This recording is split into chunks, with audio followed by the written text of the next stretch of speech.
Osho. Intuição. O saber além da lógica. Capítulo 4. Conhecimento. Qual é a diferença entre conhecimento e saber? Não existe diferença no dicionário, mas na vida existe uma enorme diferença. O conhecimento é uma teoria, o saber é uma experiência.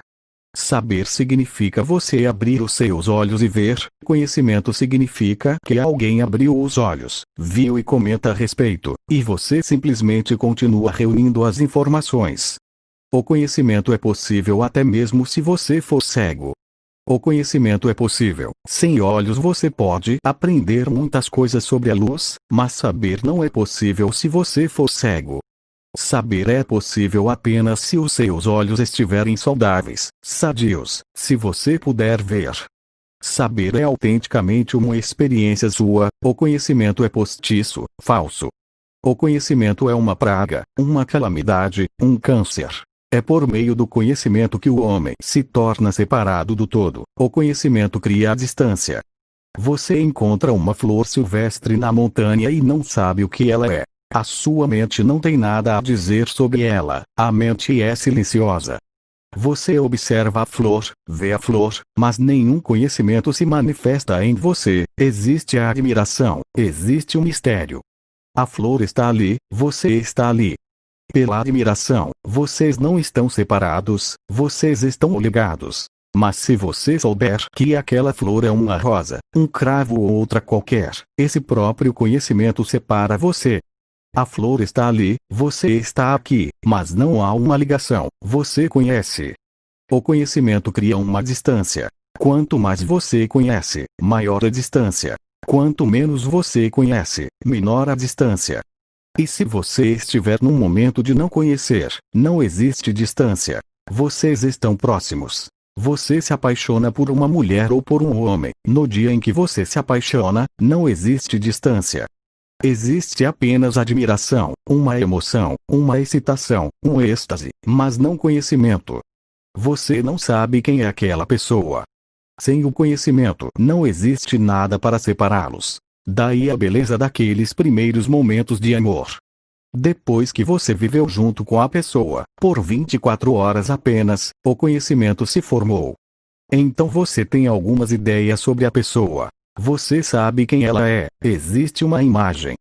24 horas criaram um passado. Aquelas 24 horas deixaram marcas na mente. Você observa a mesma pessoa e não há mais o mesmo mistério.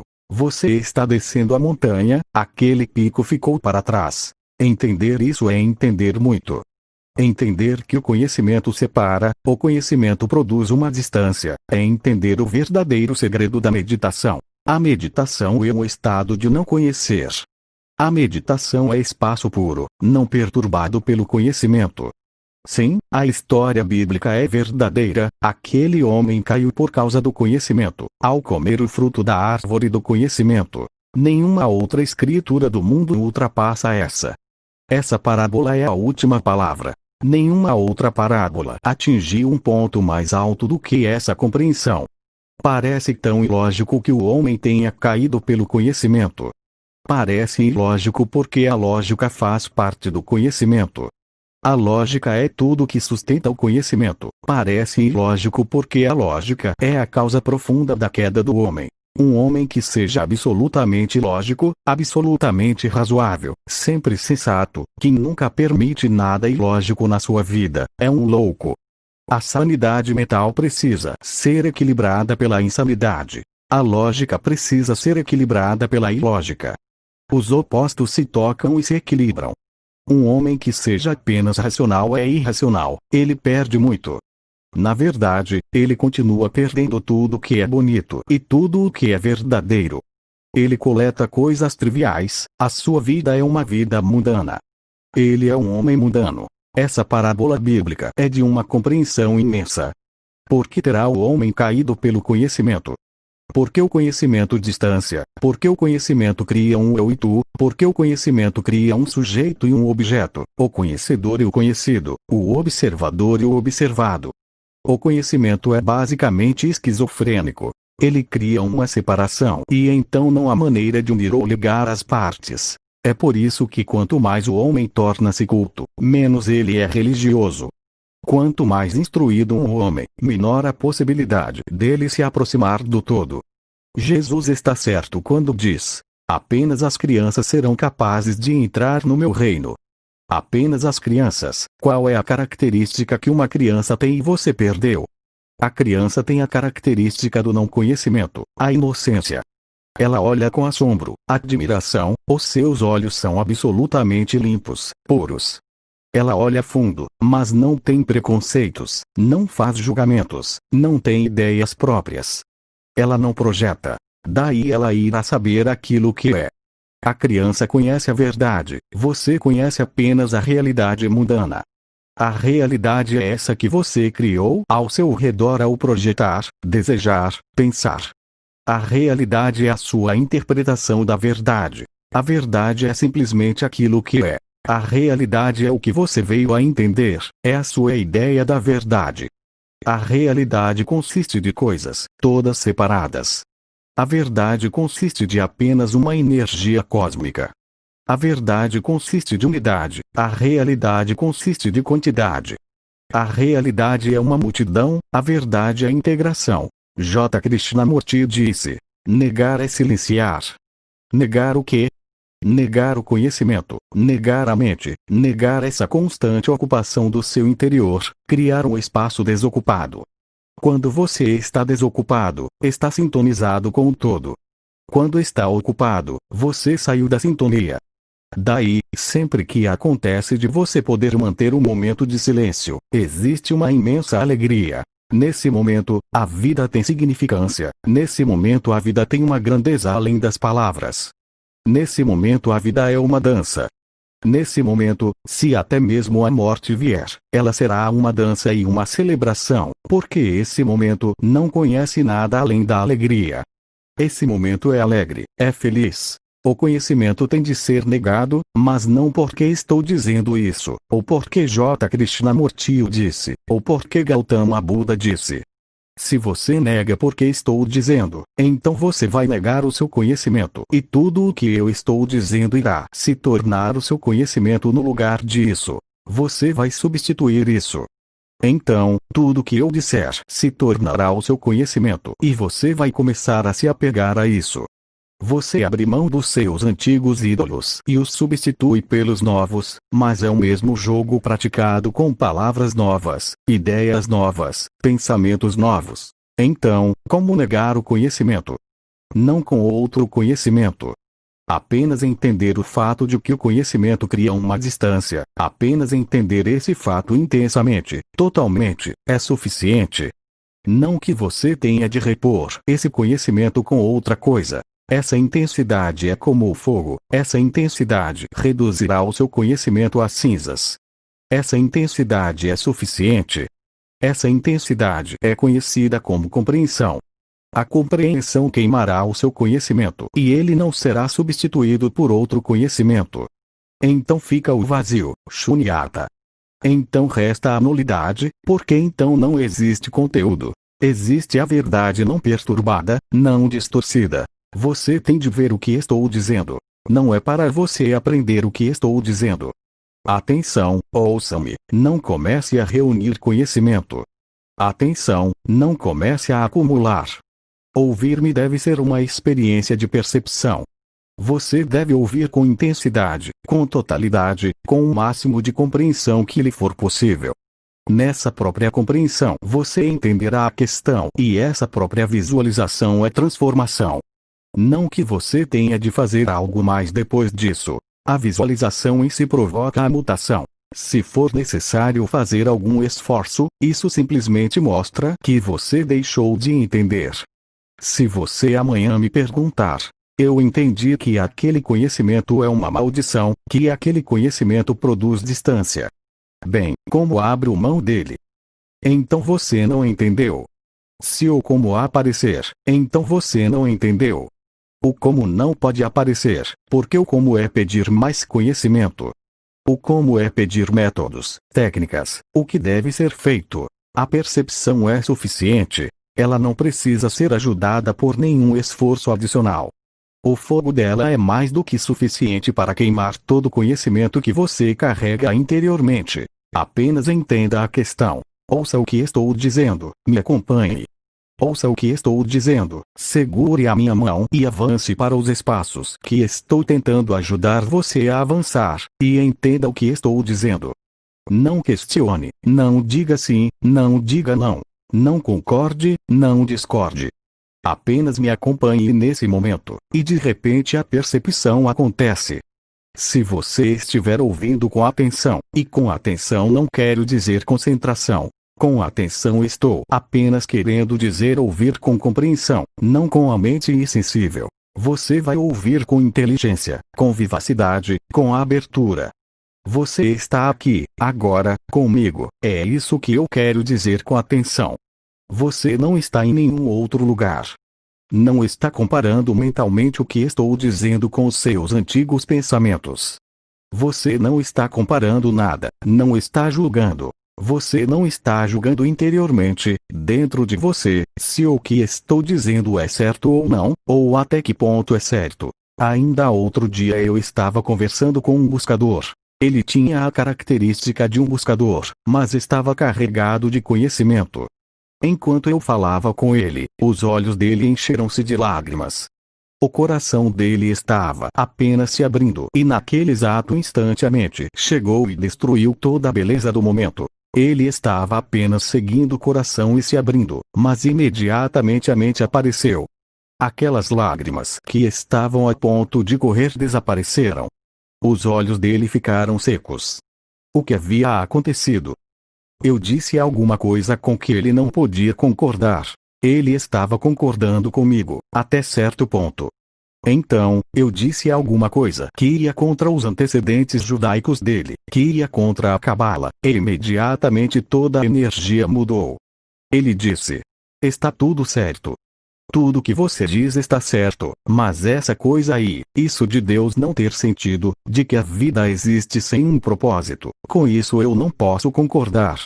Porque a Cabala diz exatamente o contrário. Que a vida tem um sentido, que Deus tem sentido, que Ele está nos guiando para um determinado destino, que existe um destino. Pode ser que ele nem ao menos tenha reparado, que ele deixou de entender naquele momento porque ocorreu-lhe a comparação. O que a Cabala tem que ver comigo? Quando você estiver comigo, afaste todo o seu conhecimento sobre a Cabala, a Yoga, o Tantra, sobre isso e aquilo.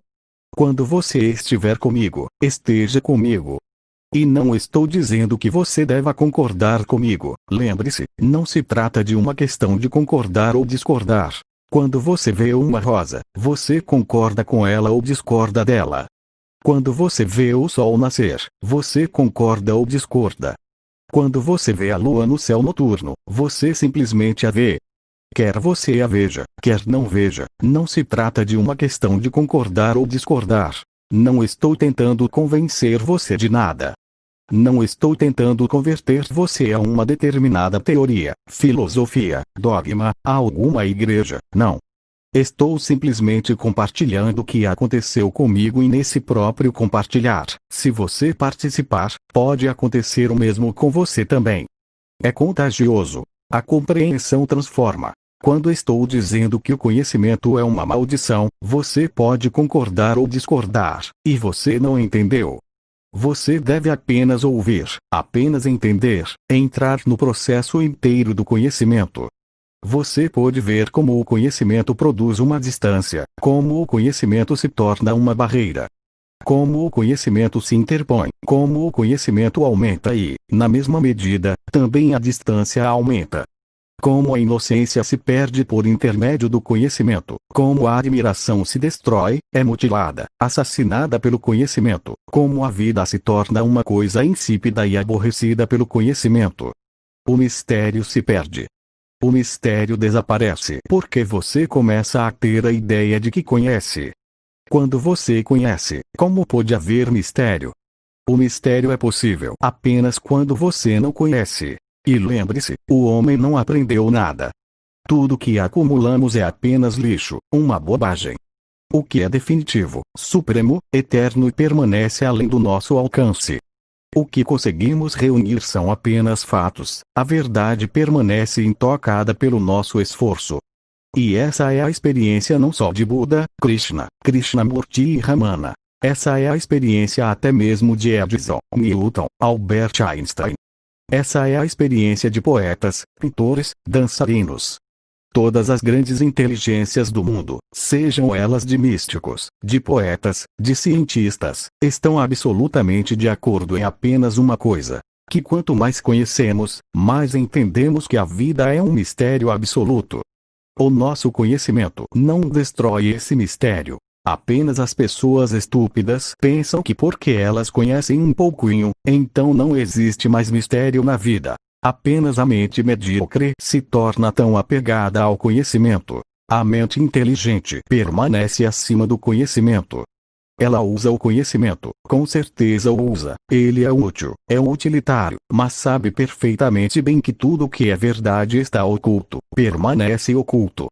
Podemos continuar conhecendo, mas o mistério permanece inexaurível. Ouça com atenção, com compreensão, plenamente. E na própria visão você vai entender alguma coisa, e isso que entender vai mudar você, e não pergunte como. É esse o significado quando Krishnamurti diz: negar é silenciar. A compreensão nega. E quando algo é negado, nada é colocado em seu lugar. Algo foi destruído e nada foi colocado em seu lugar. Existe o silêncio, porque existe espaço. Existe silêncio, porque o antigo foi jogado fora e o novo não chegou. Esse silêncio, Buda chama de Shunyata. Esse silêncio é vazio, nada. E apenas esse nada age no universo da verdade. O pensamento não pode agir lá. O pensamento trabalha apenas no mundo das coisas, porque o pensamento é também uma coisa sutil, mas também é algo material. É por isso que o pensamento pode ser registrado, é por isso que o pensamento pode ser substituído, transmitido.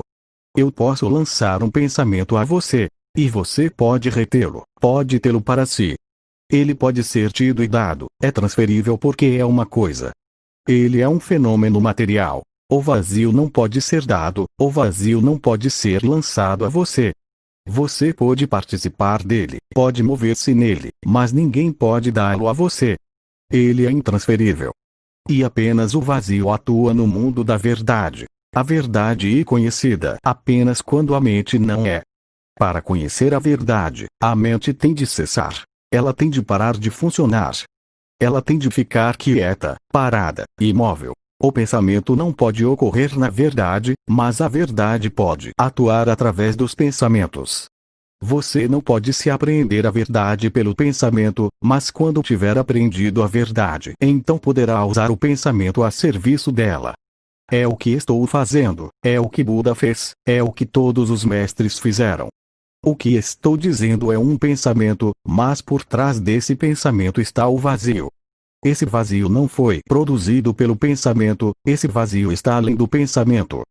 O pensamento não pode tocá-lo, o pensamento não pode nem sequer olhá-lo. Você já observou um fenômeno, que você não pode pensar sobre o vazio, você não pode fazer do vazio um pensamento. Você não pode pensar nele, ele é impensável. Se você puder pensar nele, ele não será mais o vazio. O pensamento tem de sair para o vazio aparecer. Eles nunca se encontram. Depois que o vazio veio, ele pode usar todos os tipos de instrumentos para se expressar. A compreensão é um estado de não pensamento. Sempre que você vê alguma coisa, você sempre vê quando não existe pensamento. Aqui também, ouvindo-me, estando comigo, às vezes você vê, mas esses momentos são lacunas, intervalos. Um pensamento se foi, outro não veio, e ocorre uma lacuna. E nessa lacuna algo se manifesta, algo começa a vibrar. É como alguém tocando um tambor, o tambor está vazio por dentro. É por isso que ele pode ser tocado. Esse vazio vibra. Esse belo som que surge é produzido a partir do vazio. Quando você é, sem um pensamento, então algo é possível, imediatamente possível. Então você pode entender o que eu estou dizendo. Então não será apenas uma palavra ouvida, então ela se tornará uma intuição, uma revelação, uma visão. Você a entendeu, você a compartilhou comigo. A compreensão é um estado de não pensar, não pensamento.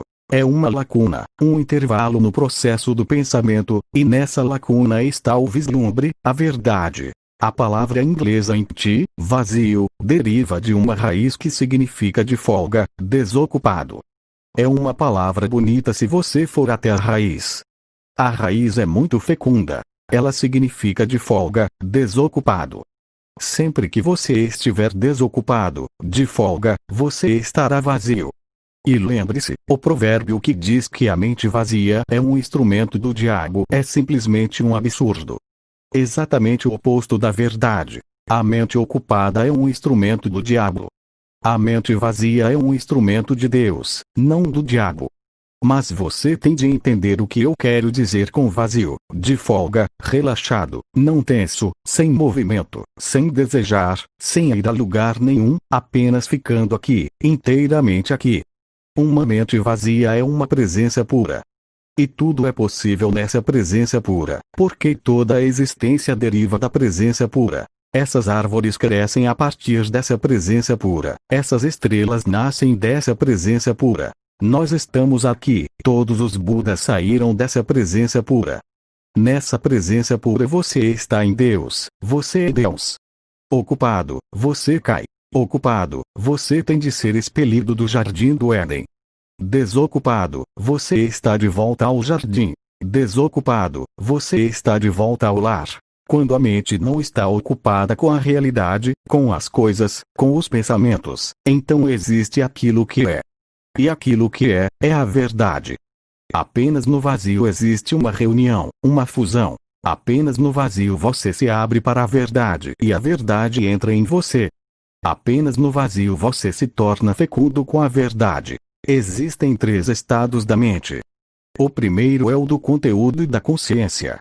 Você sempre tem conteúdos na mente, um pensamento vindo, um desejo surgindo, raiva, cobiça, ambição. Você sempre tem algum conteúdo na mente. A mente nunca está desocupada.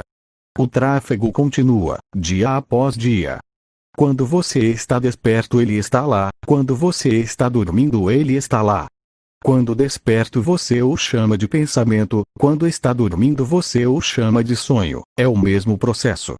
Sonhar é um pouco mais primitivo, só isso, porque nesse caso o pensamento se dá por imagens. Ele não usa conceitos, usa imagens.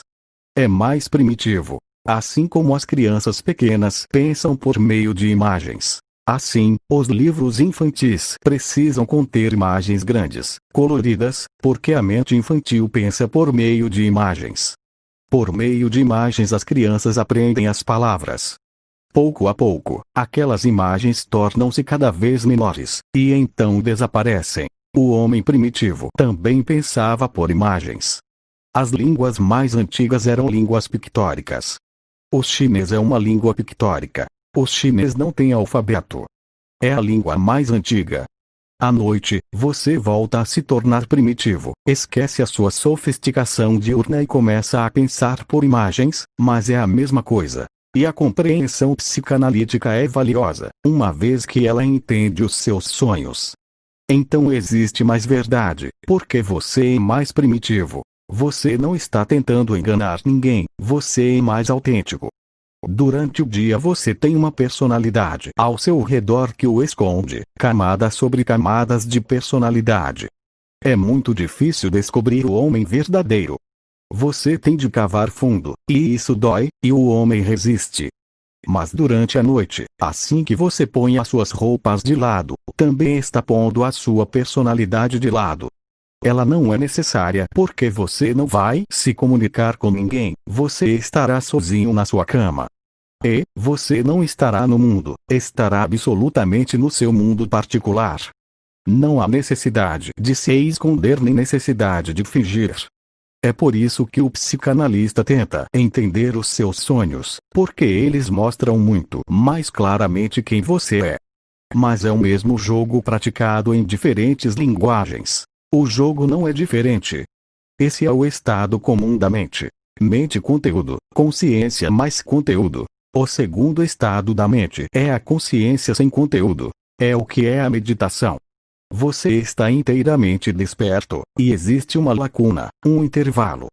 Não se encontra nenhum pensamento, não existe pensamento diante de você. Você não está dormindo, você está acordado, mas não existem pensamentos. Isso é meditação. O primeiro estado é chamado mente, o segundo estado é chamado meditação. E então existe o terceiro estado. Quando o conteúdo desapareceu, o objeto desapareceu, o sujeito não pode permanecer por muito tempo, porque eles existem juntos. Eles produziram um ao outro. Quando o sujeito está sozinho, ele só pode existir um pouco mais, apenas com o impulso do passado. Sem o conteúdo, a consciência não pode existir por muito tempo. Ela não será necessária, porque a consciência é sempre a consciência sobre alguma coisa. Quando você diz consciente, pode se perguntar: de quê? Você diz: estou consciente de. Esse objeto é necessário, é uma necessidade para a existência do sujeito. Se o objeto desaparecer, logo o sujeito vai desaparecer também. Primeiro vai o conteúdo, depois a consciência desaparece. Então o terceiro estado é chamado samadhi, sem conteúdo, sem consciência. Mas lembre-se de que essa ausência de conteúdo e de consciência não é um estado de inconsciência. É um estado de superconsciência, de consciência transcendental. A consciência então é apenas consciente de si mesma. A consciência se voltou para si mesma. O círculo está completo. Você tem de voltar para casa. Esse é o terceiro estado, samadhi. E esse terceiro estado é o que Buda chama de shunyata. Primeiro abandone o conteúdo, você se torna vazio pela metade. Depois abandone a consciência, você se torna inteiramente vazio. E esse vazio por completo é a coisa mais linda, a maior bênção que pode lhe acontecer. Gratidão por participar do nosso canal Infinite Discovery. Obrigado.